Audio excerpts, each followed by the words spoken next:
Welcome to Beyond the Binary, Panel 2 with Lynn Hickson and Matthew Gulish. I would love to thank and also extend welcome to Project South, our partners in Atlanta, Georgia. Especially Stephanie, Desiree, and Shelley, thank you so much, and hello. Design Gym is a prototype of the Design Studio for Social Intervention. At Design Gym, you do design and learn design. And it's possible, we believe that you can design the life you want, not the life you're conditioned to live. And so a few housekeeping rules. Restrooms are out to the back. And I'm going to hand it off to Kenny and Judith, who's going to tell you more about the panel and also introduce tonight's guests, Lynn and Matthew. Hello, everyone. I'm Kenneth Bailey. I'm one of the founders of Design Studio for Social Intervention. The Design Gym. Oh, you can clap. The Design Gym is one of the programs of the Design Studio for Social Intervention, and the studio is about to turn 20 in the fall. You can clap for that if you'd like. And the Design Studio for Social Intervention is a space where artists, activists, academics, people who care about social change come together to imagine the kinds of worlds we want, how we can creatively figure out how to make the world more just and all those good things. And so hopefully we'll be collaborating with a lot of you in the future. Don't be strangers. Sign up for our mailing list. Sign up for the Design Gym mailing list as well. It's your panel. So beyond the, oh, there it goes. Oh, I need to be closer. Got it. Expanding our range of motion beyond the binary is a paper that the three of us wrote. Judith, who's right next to us. Where's Lori? Hi, Lori. And in it, we sort of challenge the way in which we've been conditioned to think about things as if we have to pick one side or another. The first talk where we had Joy James, who was amazing, we talked about this unfortunate agenda of the Democratic Party versus the fascist agenda of the Republican Party, and how do we reject both, or how do we think beyond the binaries that are being presented with us? And tonight, we get to think about the binary of composition and collapse, which I can't wait to hear more. We're going to have a third installment where Steph G will fly in from Atlanta to Project South to join us here. And in that one, it's going to be a practicum where we start to think about some of the other binaries we need to challenge in order to, and you should read the paper, Expanding Our Range of Motion Beyond the Binary. If you haven't read the paper, I would advocate that you read it. I think that the paper's fun, explain some of the underlying themes that we're tackling in these talks. And with that, I'm going to turn it over to Judith to introduce Matt and Lynn. I just want to sit with Matt and Lynn and Gush, and because I'm so happy they're here, but I'm going to let Judith do a formal intro. Thank you, Kenny. Sure. Yeah, like closer. Okay, right there. Yeah. Formal introduction, so I have notes. Hi, I'm Judith Lehman. I'm here as the Ecologies of Thought lead at DS4SI, and it is my honor to welcome Lynn and Matthew, whose introduction will follow, and to also recognize Sarah Skaggs, who is their company manager. We put your hand up. So Lynn and Matthew are longtime friends of DS4SI and are joining us from Chicago. Since 2008, they have collaborated as Every House Has a Door, with Lynn as director and Matthew as dramaturge, a word that I like to say, dramaturge. From 1987 to 2009, they are the recipients together and a part of numerous awards and professional recognitions. They publish and they teach, Matthew in the writing program at the School of the Art Institute of Chicago, also at SAIC. As teachers, they have had a profound influence on the students who pass through their classrooms, shaping the fields of writing, performance studies, but far, far more, because what they teach seems to want to keep support thinking as more than one, and their commitment to cultivating new registers of attention, their ability to think in movement and to move into thought. All of these made it clear how much we wanted their voices as part of this Range of Motion Beyond the Binary speaker series. On Saturday, I was able to, Kenny and Lori, and as part of that, they were making the case to design teams, some of whom are here, for the need to have divergent thinkers in the mix when we're working on a problem. That when you are a community organizer, if you are thinking only with other community organizers about community organizing problems, miss moves that somebody who makes performances could have, or someone who writes poems, or someone who conducts orchestras. So, or teaches Alexander technique on the point of those methods. And so today, one of the things that we get Matthew think some thoughts with us, for us, and my invitation is from whatever kind of seat and practice you're coming from to as possible. So Beyond Composition and Collapse. Lynn and Matthew will speak for about 30 minutes, after which Kenny and I will return to the stage by then having learned how to use the mic and moving us into a Q&A. So with that, I invite Matthew and Lynn to the stage.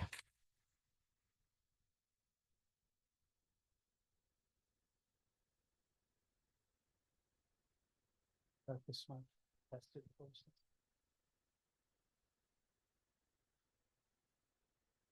Test, is that okay? All right, thank you. When making a performance, I often give the performers phrases of words that I think are impossible to perform. And I ask them to create movement and events from them. 12 swallows land on the bridge of your nose, then set sail. Enlarge your knee, let it absorb a house. Say a few words that go up. When they fall, bury them in the wind. Salt the shore with an inch of your skin. I compose these texts with the thought of producing an uncertainty of how to go beyond the bounds of possibility to make a movement. I do not know how to enlarge my knee the size of a house, or to produce a disorientation by having to leap. 30 swallows land on the bridge of my nose, to performing these actions in a room and in a body that limit expansiveness. How do I bury words in the wind? I once gave the following to a student in a workshop. Remove a tear from your face, put it back. The student fetched a glass and a bucket of water. Then she poured a stream of water down her face and repeated this until a pool of water formed in front of her on the ground.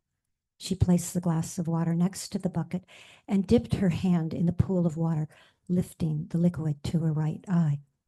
A stream of drops rolled slowly down her face, and tears of my eyes and others as they watched. I often feel when directing and teaching that I am trying to invent a disciplined approach to incomprehension. Let me say that again. I often feel when directing and teaching that I'm trying to invent a disciplined approach to incomprehension, of observing the unknown and how it clings to the known, and wanting to capture that when making a performance or teaching a class.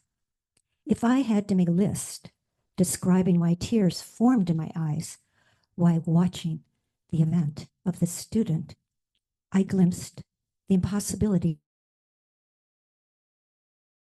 of grief with a glass, bucket, water, and body. I witnessed a performer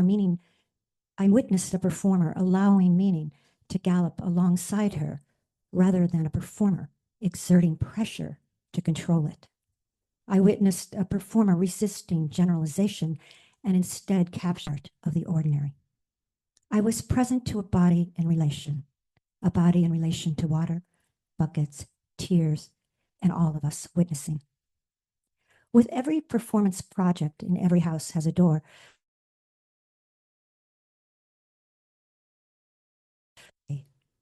We ask them to co-devise the work by responding to a third thing.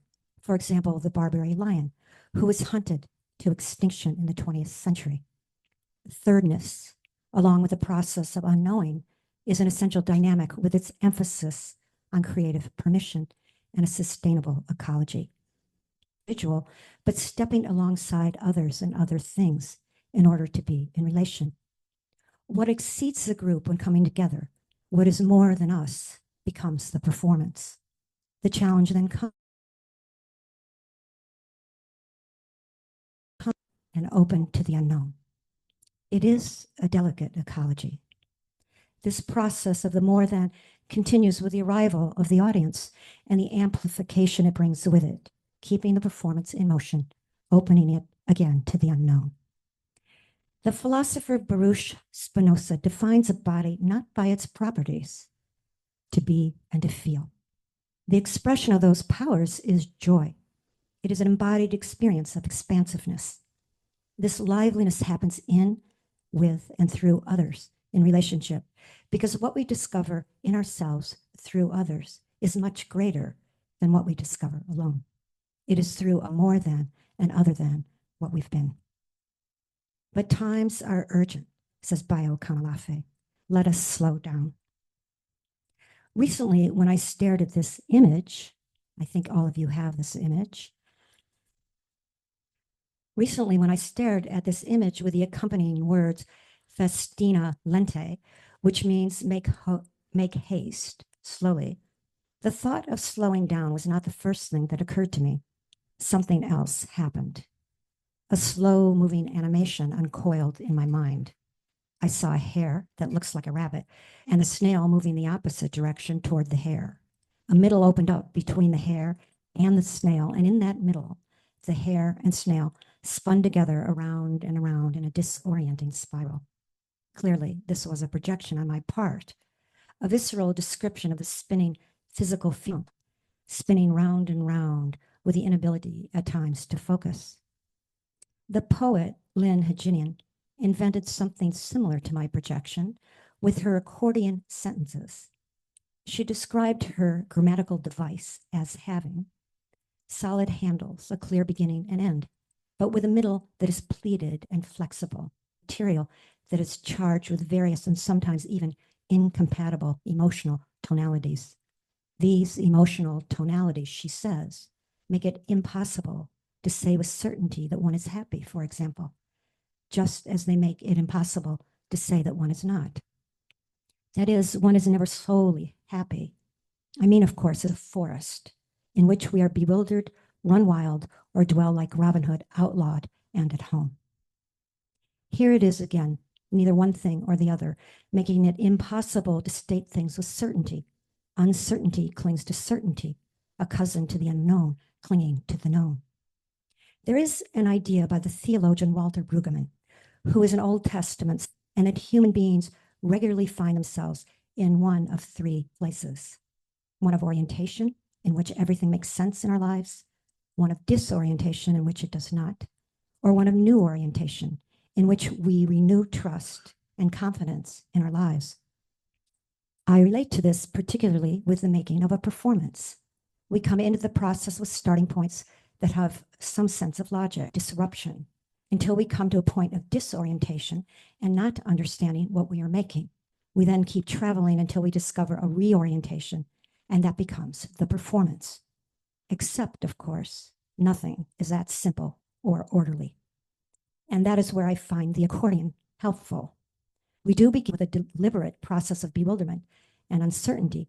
Micro events happen where endings overlay beginnings or disorientations overlay orientations.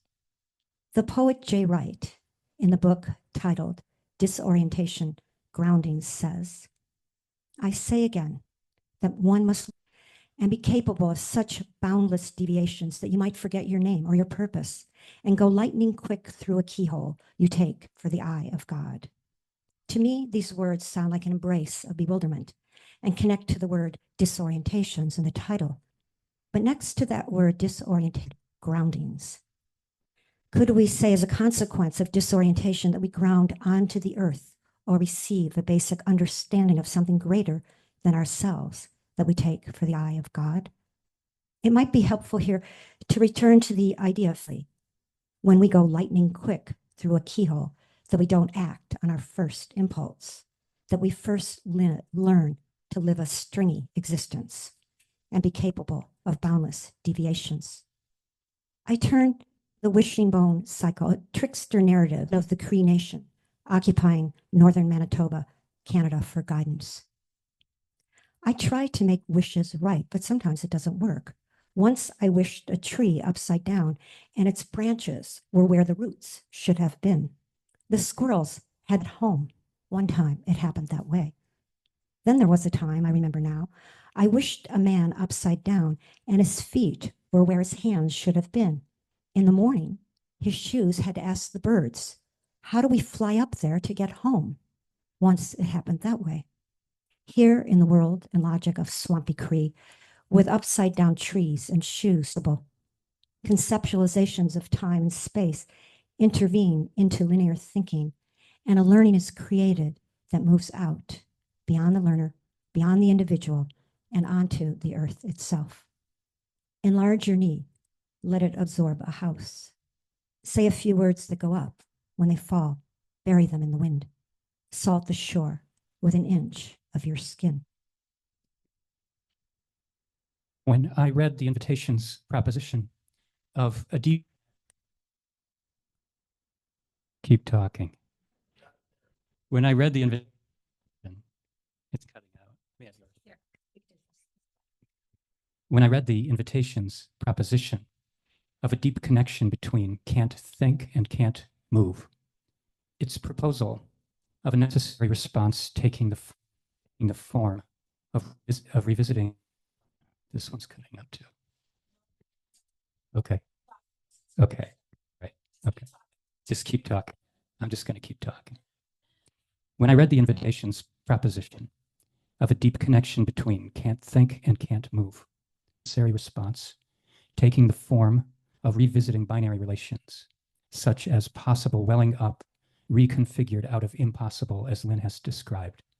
I recalled an episode from The Bells of Nagasaki. Takashi Nagai, a Japanese Catholic physician, survived the atomic bombing of Nagasaki on August 9th, 1945. The second bomb, the second bomb that the US dropped on Japan. He lived and died in 1951.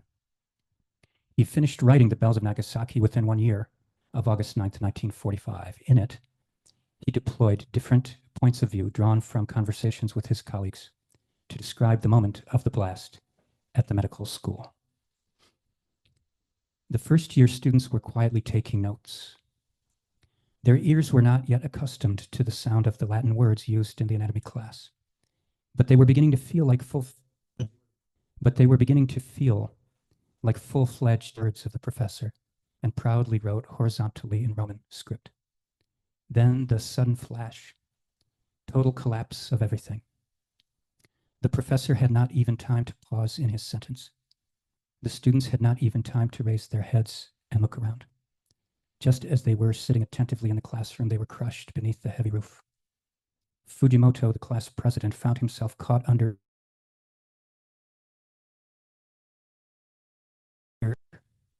He began to choke as he breathed the dust and smoke that swirled about. But eventually he managed to free the trunk of his body and to move into the narrow space between the benches. Beside him, people were groaning. Others were shouting out. But counting the voices, he realized that few of his 8 companions were still alive. And now, through the cracks in the timber, the smell of burning began to filter in. A fire had broken out, and in a moment of panic, he realized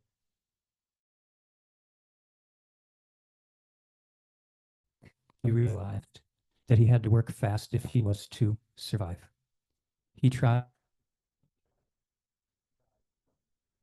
to free himself and to get up, but the beams, the planks, the tiles, and the earth piled above him were too heavy, and he could not move them. The crackling sound of the flames came closer and closer. I might be burned to death any minute, he thought, and he pushed, he shoved, he gathered, he pushed, he shoved, he gathered all the strength of his head and shoulders and back, and of his whole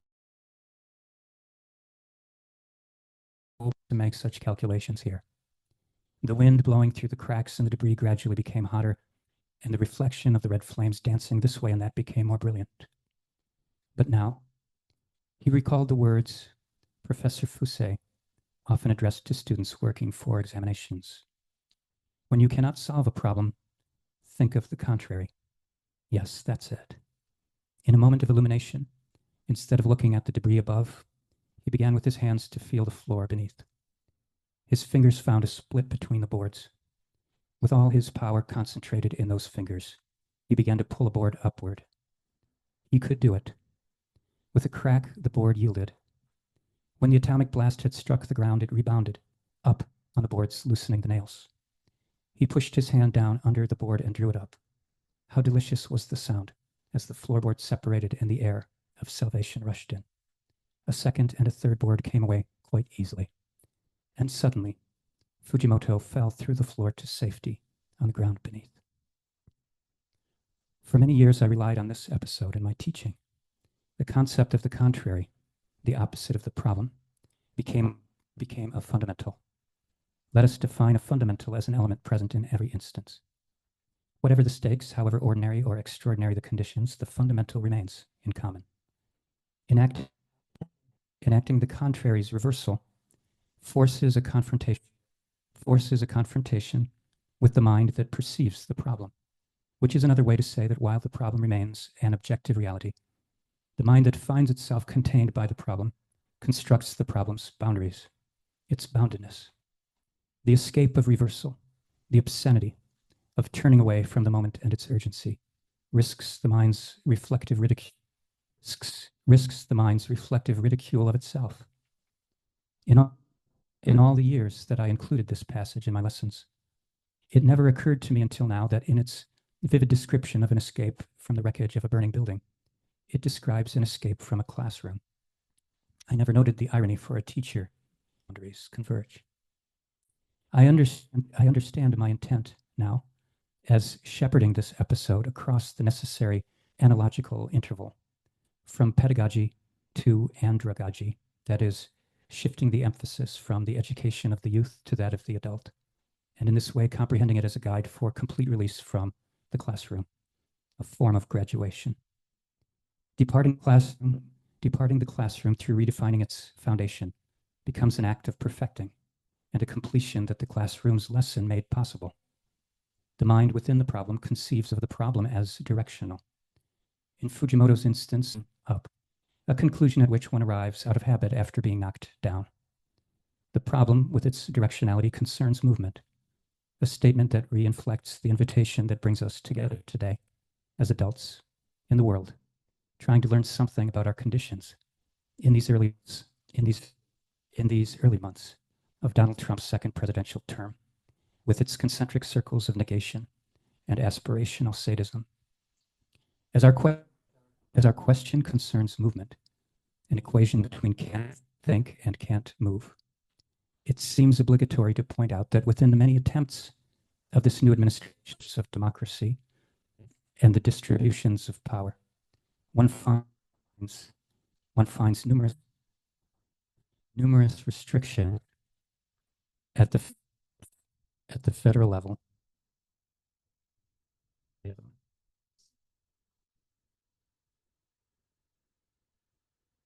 Okay. As our question concerns movement, the equation between can't think and can't move, it seems obligatory to point out that within the many attempts of this new administration to dismantle the structures of democracy and the distributions of power, one finds numerous restrictions at the federal level on movement, such as border detentions, revoking international visas, and introducing the real ID requirement for travel between the states. A consideration of what we mean by movement is in order. Last month I had the occasion to lead a conversation with Brian Masumi, a philosopher whose work is well known here. We spoke about his 2 new volumes developing a theory of fascism for anti-fascist life. The conversation about the significant position that concepts of movement occupy in his theories, memorably encapsulated near the end of one of the 2 volumes, The Personality of Power. He brings a recurring image through the book to resolution, a spinning top, a child's toy, a way of understanding the sentience of any body, including our own. Masumi has adopted Spinoza and Whitehead in his definition of the body as a nexus of movements, and further defined it as anything that has the capacity to experience actions and passions, or to affect and be affected, ideas that Lynn introduced in her part of this presentation. Concerning how movement expresses a body's power to affect and be affected, which is one with its potential. Movement can be seen to index the body's potential. Here's the passage. Movement itself has 2 poles, motion and rest. Relations of motion and rest are what define a body according to Spinoza. This is not as straightforward a notion as it seems. Relations of motion and rest are variable, and not just in terms of differences of speed. If the top is spinning in one place, we might say that the top is at rest in that position, meaning that it is moving in place. We consider the spin to be the motion. Traveling across a surface, it is being displaced across. If the top is traveling across a surface, It is being displaced across positions, carrying the spin with it. Now we will tend to say that the displacement is the movement. The movement in place can be called intensive in a first approximation of that term, and the displacement extensive. A body's internal constitution combines intensive and extensive movements at all levels, from the coefficients of motion and rest all the way down, taking its own two dimensions of intensity and extent, taking its own two dimensions of intensity and extensity with it. A body cannot be conceived without thinking motion and rest together, factoring in the distinction between intensive and extensive movement. The distinctions are reciprocals, adapting the mathematical definition of an expression or function so related to another that their product is a unity.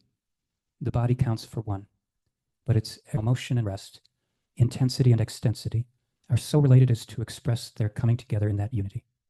In their reciprocity, one of these factors cannot vary without the other also varying. They are covariants. In every instance, they vary together, and at every variation, they reform their unity. It is perhaps a variation on Professor Fusset's dictum, when you cannot solve a problem, think of the contrary, to state that stillness is a form of movement, and that the sense of prohibition of can't move is an instance of unrecognized intensive movement that is the gift of stillness. It remains my hope that the recognition delivers extensive movement through a refreshed channel in an unconsidered direction, that such directions always await us in the pockets and hollows of the world that we have failed to know, overcome by the whirlwind and the approaching flames. I hear in Lin's writing an argument as when Fujimoto's mind released itself from the moment's urgency. This could be a way of understanding affirmation, that when we take a step, we trust that the world will rise up to meet us. The motto Festina Lente makes one of its many appearances in the ancient literature in Book 10, Chapter 1 of Adignites, the commonplace book, by 2nd century Roman author Aulus Gellius, who believed that one could express the wisdom in the contradiction through merging the concept into the single Latin word matura, which translates as ripe.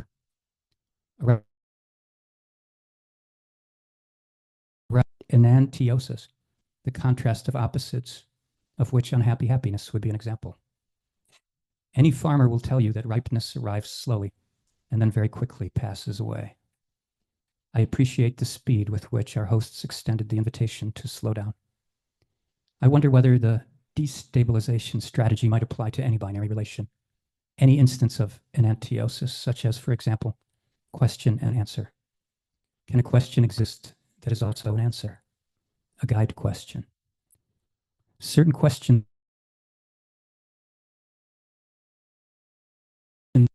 as a form of practice, which is to say we must also remain wary of any answer or the desire for the permanence of any answer. The concept of an answer implies a degree of closure. We may practice an ethic of keeping important questions open. We keep certain questions near and allow them to guide us. This idea alerts us to the way the question remains the same while the answer transforms, shifts and multiplies from one day to the next, undergoing unexpected metamorphoses. Ed Roberson, a poet, wrote it this way: a question gets over the answer and moves on if it works to better work. The answers fight like dogs.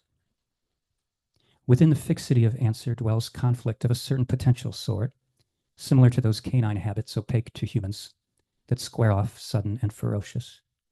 A question resonates beyond itself and its occasion. The guide question near and open, not unanswered, but answered again and again. Avoid those answers that mutilate the question's perfect circle. Beware of dog. Consider even a convincing answer as provisional. With this in mind, I might amend a guide question by adding somewhere the word today. This will remind me. Regarding graduating the classroom then, the whole of the experience, it seems, transpired for this. Its value perfected, a feeling of readiness that comes at the end. In the spirit of the communality of the invitation, the consideration of the relation between can't move and can't think in the form of a gathering, I will ask it this way: how am I not alone? How am I not alone today? One aspect of this question concerns collaboration and how we must hold those people dear and keep them close with whom we can make our work, who see us better than we see ourselves, who value us and whom we value, who listen to us and to whom we want to listen. Life goes by so quickly. Let us not miss the opportunity when we meet them, those people who bring out our better angels, their presence a consolation and a challenge, teaching me that I must care about everything and everyone and how to do that. Form and formalize a partnership, a collaboration that allows each to excel in their own way. It thrives on difference and contrast, individuals supplying mutual supplementation in an expanded field. How am I not alone today? Another aspect of this guide question concerns solitude. How am I not alone when I am alone? What ancestors are with me? What spirits and what memories? What former students? What former teachers? What words and gestures of those who have gone? What atomic bomb survivors? How does my work keep them alive and present, even if nobody knows it but me? How is my work? How are my words a present node on the living circuit of the past as it meets the future? What future does it foresee as possible, reconfigured out of impossible? How am I not alone when I am alone today? Thank you.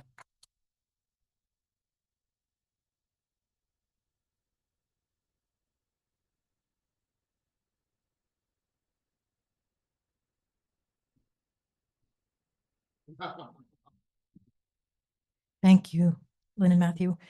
We're going to let Lynn and Matthew stretch their legs for a moment, and we are going to continue the invitation to stretch our own range of motion where habits of audiencing are. So this is an invitation. You can take it.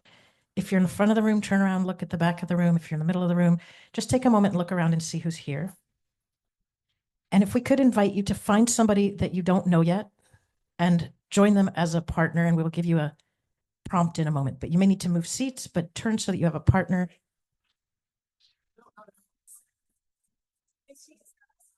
And what we would like to invite is that in the next 5 minutes or so, you take a moment to share with your partner what images stayed with you from Lynn and Matthew's writing, what images stayed with you, what sensation out there are questions that arise that you would want to ask them.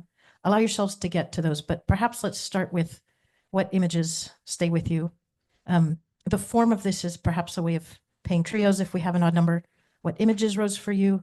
And are there questions? And what images arose for you? What sensations are with you? And on Zoom, we're going to have folks in breakout rooms, and we will call you back when we come back. So take the next 5 minutes or so. Thank you.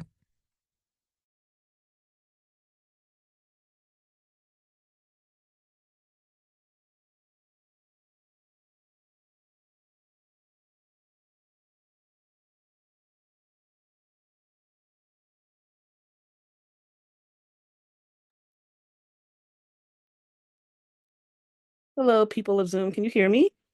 Since we have only a few minutes, I'd like to invite you all to just feel comfortable to share in this space.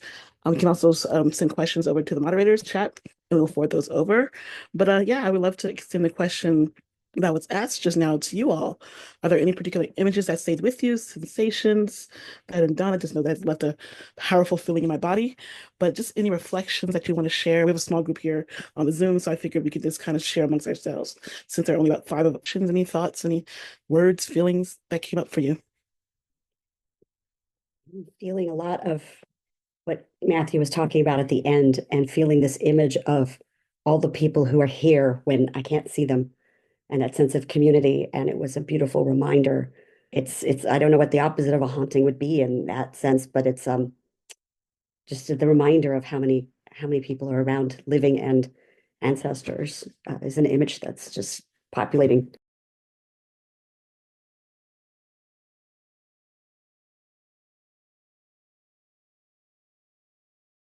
I know that I'm definitely still like thinking over the questions of how am I not alone when I am alone? Probably use my nephews let me know that dinner was ready. How am I alone? How am I not alone when I'm alone? And this is the idea of who is in that space, whether the memories of the ancestors, teachers, lessons we learned, words. I think that's something I'm definitely going to carry forward. How do we connect back to those that that kind of are our mirrors, that we can always be able to listen to us and to kind of offer us back feedback and reflections on our work in the world. And so in my head, how can I employ that in my own life?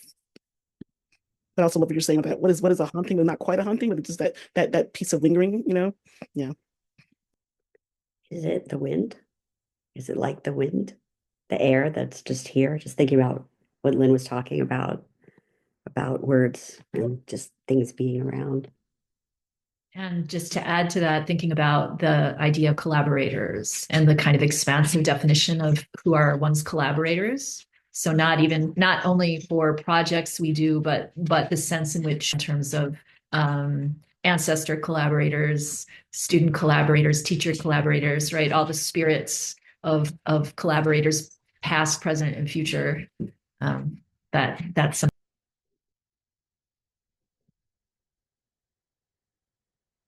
There was a short phrase that I wrote down from Lynn's presentation, or yeah, I don't know what you would want to call it, but just the phrase "extraordinary at the heart of the ordinary," and that just really, and how helpful it is to pay attention to that right now, especially.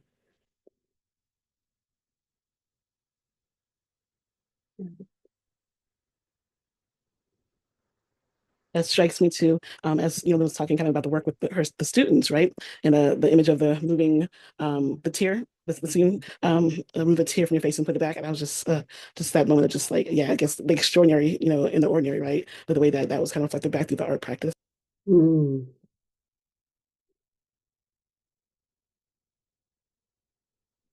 When she was describing that, I was thinking about something I read, that there are different kinds of tears that we have. Have you all heard this? That there's certain kinds of tears that happen. It's either the rate or weeping because you're grief stricken. That's different than, crying from cutting onions. Like it's not the same. And I was just puzzling over that in my head while she was describing that, thinking about different movements of the water depending on what's happening. That kind of reminds me of that study where I'm not a scientist, but I remember the water changes with emotions. Have you seen that study where it kind of shows the crystals, how they actually different emotions really impact water in different ways? So I wonder if that somehow also, we're 70% water. So Yeah, that's another form of collaboration, right? Yes, it is. Yeah. And if I remember correctly, the scientist who did that study with the different emotions in water was a Japanese scientist as well, and related to kind of Matthew's talking about, what happened in the bombings.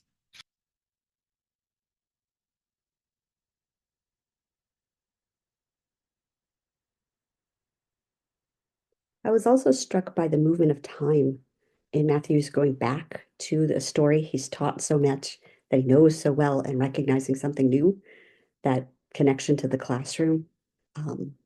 You go back to certain things again and again and again. Oh, that really struck me too. I'm thinking how that ties back to when Lynn was talking about life cycles, orientation, disorientation, and then new orientation, kind of refinding a new trust, but just thinking about how revisiting things and reorienting ourselves in new ways, then discoveries that kind of lie there as well. Mm-hmm. Yeah, the idea of disorientation, orientation. There's just another phrase I remember thinking about, really wrote down, the power of the impossible. Just kind of enter this moment, which is a very difficult moment, I think, for a lot of us who've been doing this work for a very long time. But just like, can we talk about this range of motion, this idea of, where do we go? And the kind of ideas of back and forth, but just that idea of kind of that power in the impossible that's given towards something new. And how that's just something that can definitely we can just keep fighting towards. It's never not a place that we can focus our energy. Yeah. Harry Tubman first dreamed of freedom before it was ever a concept that anyone was talking about. So just the idea that which seemed impossible, right? For a lot of folks before it became a real true possibility, often impossible, are still worth putting out into the world and fighting for. Okay, they're about to start back up. But thank y'all so much for sharing. Really, really appreciate these amazing comments. Testing 1, 2. Hello. Hi, everyone. Hello, everyone. I'm sorry. It's the worst part, right? When you have to get everybody's attention back, don't you? Everybody. Hello. The weird technical glitch Yeah, I'm experiencing it myself. It's like a weird, like it goes back and forth. Well, we're gonna model how this works for you, Judith, then I will model it, and then we're gonna have you do it in your own couplets if you so choose. We're going to start now, so pay attention. So what were some of your sensations and impressions that you want to bring forward, Judith?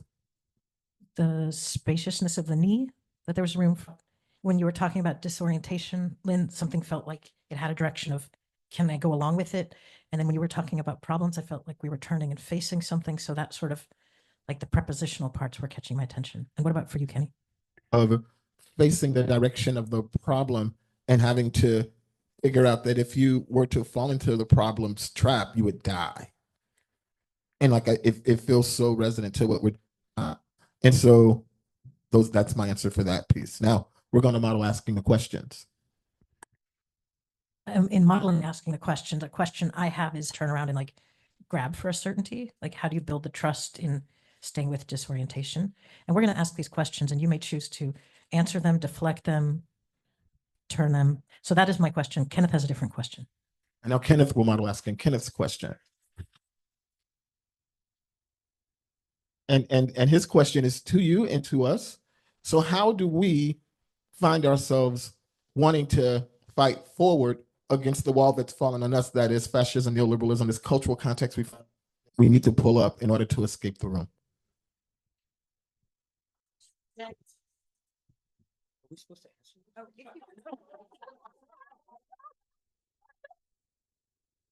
I know it's good to my.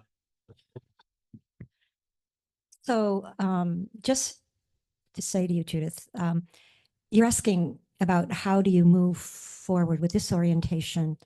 How do you trust that? And is that so that's why I said I feel like I'm often trying to develop a practice of incomprehension, or because I think you become like I feel like making a performance is a rehearsing for living, except that's a false thing because making a performance is living.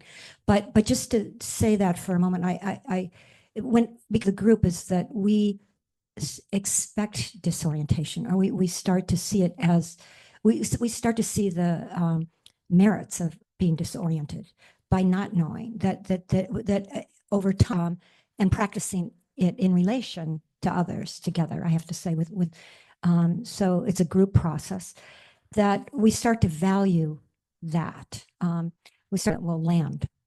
Having done it, well, I mean, I have done it for years. So in fact, I get uncomfortable when I know too much. When we're making work, if I know that, so then I actually bring in something that I know will break something open, if that makes sense, or we bring something in. Because if we know something, then we're not traveling. Exactly. Did I, for Kenny? Okay, but really, I do want to answer your question, so I'm not sure I'm answering it. It felt like it shifted something for me, so thank you. If you want to take Kenneth's question, if you want to model taking Kenneth. I'll just say that I have to hold it here. Okay. This is keeping me in the moment. It's keeping me. I think it's necessary for the people remote that okay. What? It's just me. I think I can't no Terrible. testing. I wouldn't venture to fill in like actuals in terms of across the analogical interval what the floorboards might be in our situation. I'll leave that to people who devote their lives to social engagement in a way that as a teacher and a writer I don't have that experience. Just say that every obstacle is an opportunity. This is an obstacle.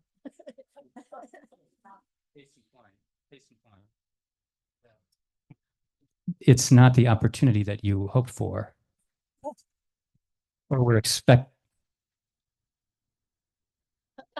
But if you can accept it for the opportunity that it actually is, then that kind of attention in the moment can answer the question rather than sort of planning for it. That right kind of attention prepares you to recognize the opportunity. So how do we want to take this on, Sean and Judy? So having muddled, as a pair, sharing a little tiny glimpse of what was in our conversation and folding forward into one or two, decide if one of you wants to share the conversation and then make a little wave. I will bring you the mic. See if the mic works for you. That's the real test. All right, we've got a hand. No, we'll come bring you the mic. Oh, we have to bring them up here, right? Oh, we do have to bring. We have to if bring we you do up have- here because we have people up here. There are people online. So have a seat. Have a seat. Make yourselves comfortable. This feels like a game show. Do, do, do, do, do. Okay, it's my turn. Yeah. Sensations? Question. We both say a little bit about the sensations. Oh, okay. Got it. Okay.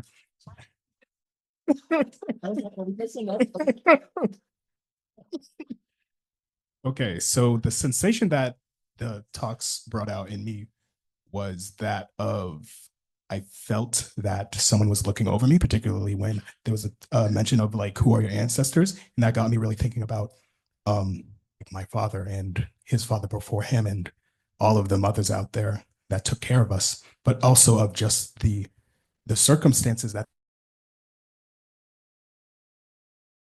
anything about the history of Haiti, you know that we've been through some things. And it just makes me wonder about how that shows up in my life, even being so far away in Boston. But to talk a little bit more generally, like it's not just me, it's everyone. Everyone, I had talked to Jeff about this. I'd said that everyone is just a culmination of everyone that came before them, products of history. And that's kind of how I felt when listening to the talk that they had all given. So that was my 2 cents, just like on my shoulders a little bit, not in a heavy way, but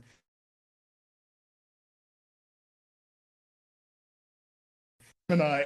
That was that was Google Gemini. I don't know why it activated. Era of AI where we just have robots chiming in on our thoughts. Yes, please. So let me try to do it not, let me just try to ask you a question, because based on what we were talking about, you made some mention of what would your ancestors think of how you're showing up?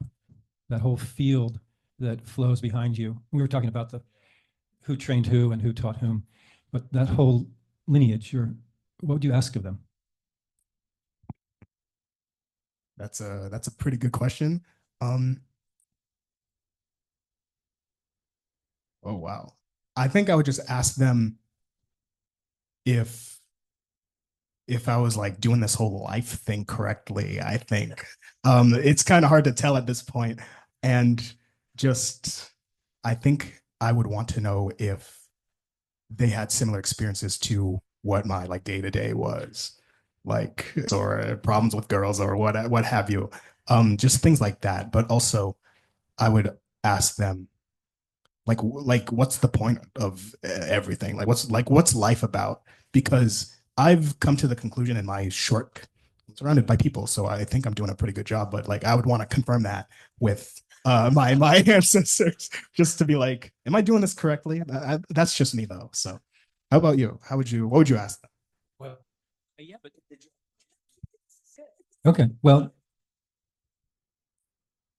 I think the question I would ask is maybe it's more of a request actually, which is please help us. Like I feel the need in my own body for the wisdom of my people in that broad way that you're talking about. Like we need to be inhabited by the wisdom fabric, and so I would put it out as a call, like we need some help. And I know there've been other times when people have needed some help. So there's some wisdom in the fabric for what it is to show up.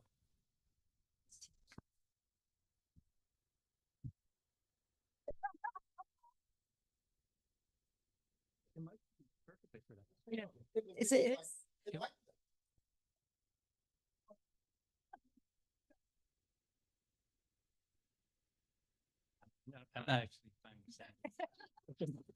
Is there anything you want to respond? Okay. Do we have another duo that would like to come join us on the couch? It's a lot of fun. Come up. As you can see, we already modeling. Come on up. Woo-hoo.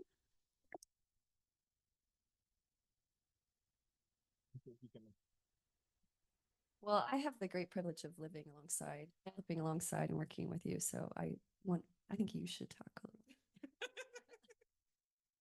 But so it was interesting because we both were had the same image, the freedom of breaking through that first board and the feel of the air and he's not alone. The ease of the floorboard and when you move through the first one and then the second one and the freedom that comes with that. So there was we were really just talking about freedom and trusting the ease of the process. Yeah. Trying to. Didn't quite get to the question. Often artists don't trust things that come easily. There's a sort of fear of it not being good because it was easy to make. I've actually never asked you this, so I'm genuinely curious. Like, if something comes very easily and naturally it feels fun and easy, do you ever question it? It's an experiment whether the microphone is going to work. Is that why you handed it to me? I think I think you're absolutely right. I think the ease is and the speed is an indicator that it's right, because I think I do know where that mistrust comes from, but it's not interesting really.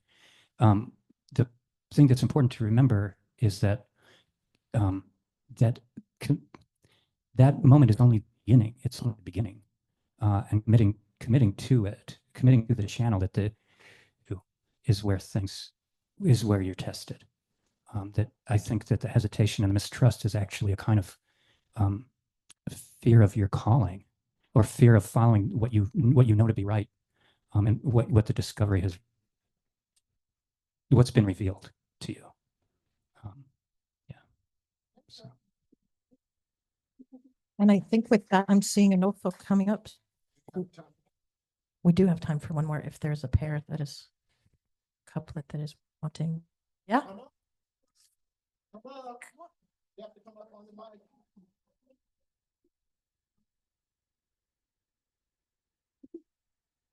Hello, this is the second person I've kidnapped today. The first person I brought to this lovely talk. This time I just brought her on stage. That was the kidnapping.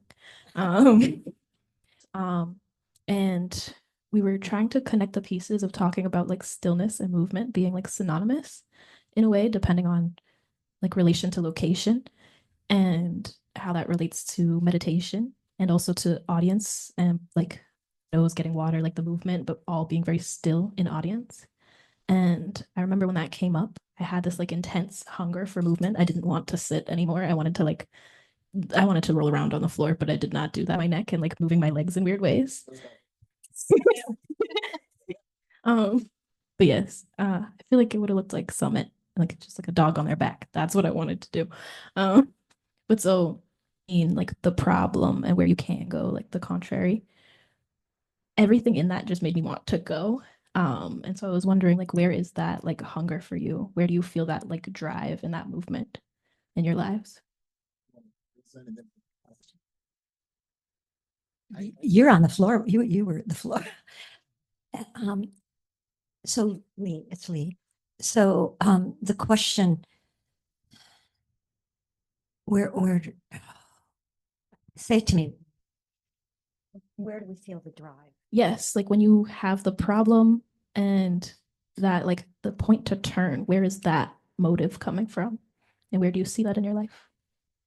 I mean, I think that, it's just occurring to me now as you asked that like first duo of we are limited by our experiences.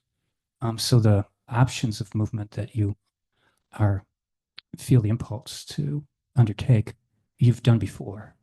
And so I feel that like in a story, it was the idea to go to the floorboards was a teacher, an ancestor, lesson of an absent teacher coming back to him. And that's where I feel optimistic that the hunger or the drive that you're describing is a kind of a sort of product of your mind the wrong way or something like that. That jump in. Well, but Machine doesn't want me to talk anymore. no, but do you want to finish? No, I. It reminds me of the task of trying to get out of my habits or to find a way to trick myself.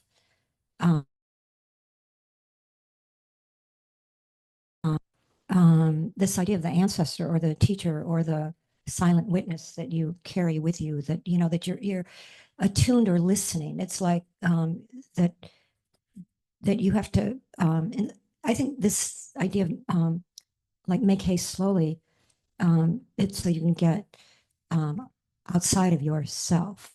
So it's a certain kind of attunement of distance and to get a perspective on the thing that's you're about going back to the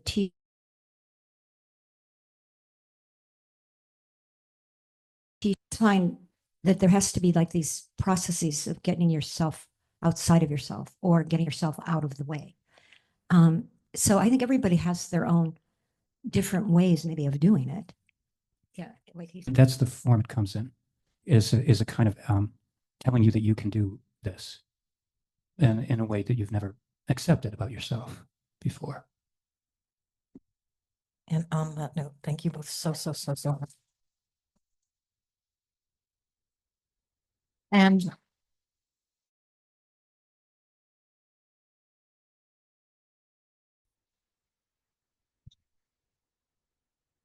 I already did. Yeah, I will. I'm so excited to use this mic. I'm so nervous. First of all, another round of applause for Matt and Lynn. Woo! I want to thank Project South and our audience on Zoom.